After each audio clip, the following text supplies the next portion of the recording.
কোথায় ঢুকে আসছিস? যা বাইরে যা।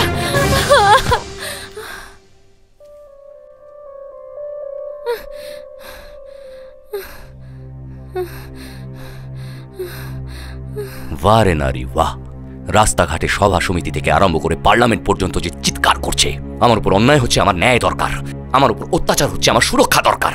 তাহলে আসল কথা কি এখনো পর্যন্ত কেউ বুঝতেই পারেনি? নারীর উপর সব থেকে বেশি অত্যাচার করছেটাকে তোমার মতো নারী রূপে থাকা নারীরাই। যখন একটা বউ পুড়ে মরছে তখন শাশুড়ি পেট্রোল ঢালছে আর দেশলাই মারছে একটা ননদ।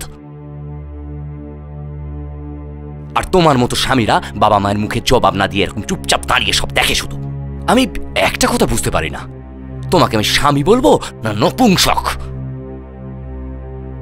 এই মেয়েটা তার বাবা মা পরিবার সর্বস্ব ছেড়ে দিয়ে তোমার উপর বিশ্বাস করে তোমার হাত ধরে চলে এসছে, আজকে তার উপর অত্যাচার হচ্ছে আর তুমি চুপচাপ দাঁড়িয়ে দেখছো। ছি, এই তোমার পুরুষত্ব?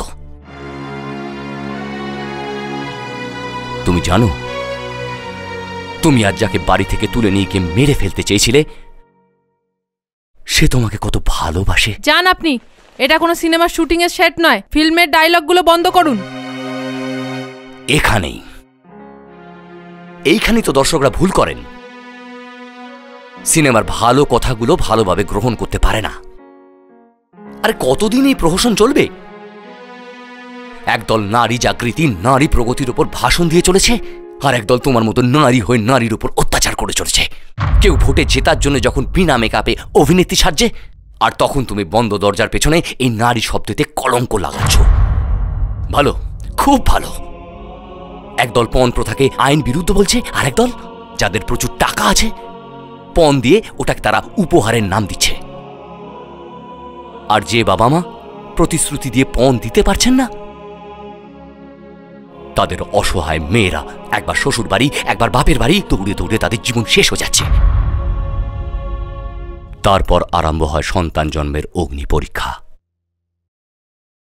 ছেলে হলে মিষ্টি খাওয়াও, মেয়ে হওয়ার আগেই গর্ভেই মেরে দাও। মেয়ে হলে যদিও বা বাবা একটু খুশি হয়, বেশি দুঃখ করে শাশুড়ি ননদ আর বৌদি, যারা কিনা নিজেরাই নারী। কি আশ্চর্যের কথা, ডান হাতে কাঁটা ফুটলে বাঁ হাত দিয়ে সেটা তুলে দেয়। মেয়ে হলে মেয়ে থেকে বউ, বউ থেকে শাশুড়ি হতে গেলে একজন মানুষকে এত কষ্ট করতে হয় কেন? এই কথাগুলো নারী অবলা, দুর্বলা এই বিশ্বাস মানুষের মনে সৃষ্টি করতে সাহায্য করে না? আমি জীবনে অনেক ভুল করেছি। আমি আমার মাকে হারিয়েছি। এ সমাজকে উশৃঙ্খল করে তুলেছি।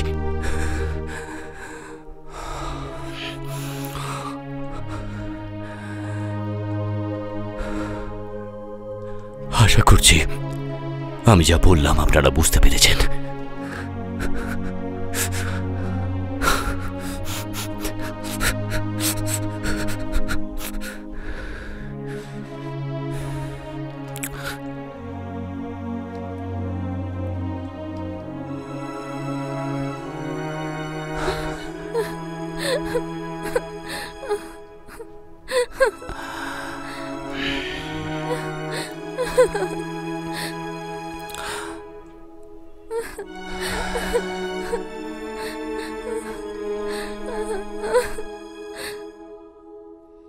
দাঁড়াও।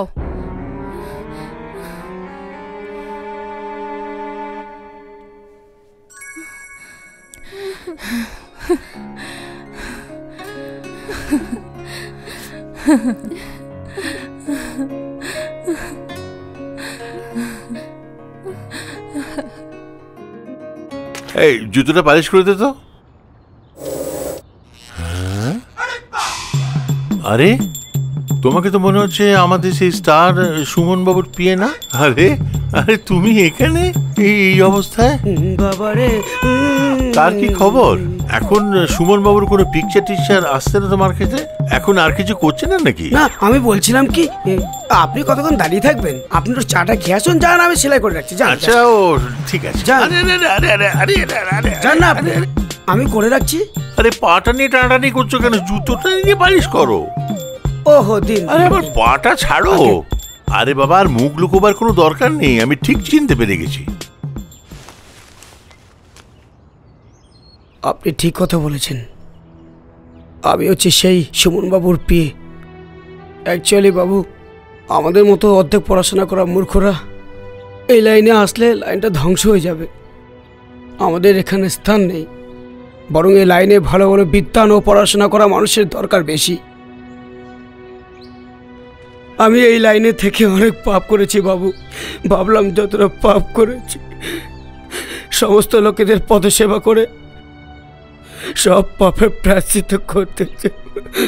অনেক পাপ করেছি বাবু, অনেক পাপ করেছি।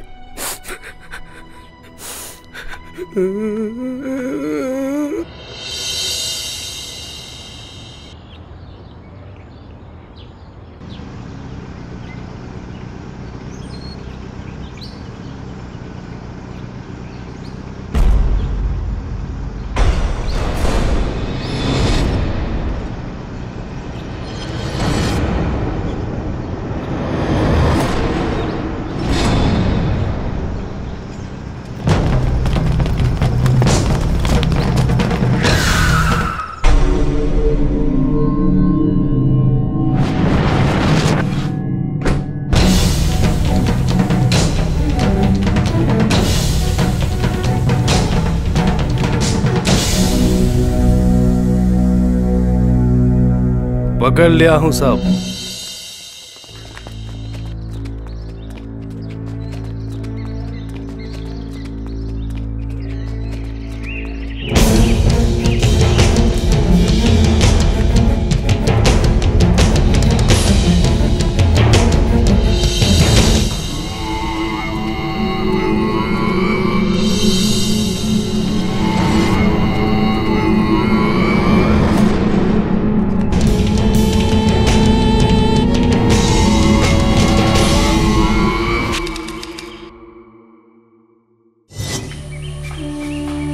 ওদের কাছে পুলিশ আছে, অর্থ আছে, ক্ষমতা আছে, ওরা সবকিছু করতে পারে, মারতে পারে।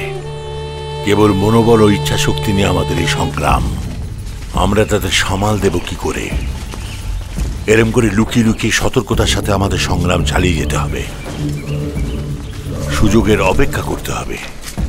যতদিন না পর্যন্ত আমাদের হক, আমাদের অধিকার আমরা না পাচ্ছি, ততদিন আমরা সংগ্রাম চালিয়ে যাব।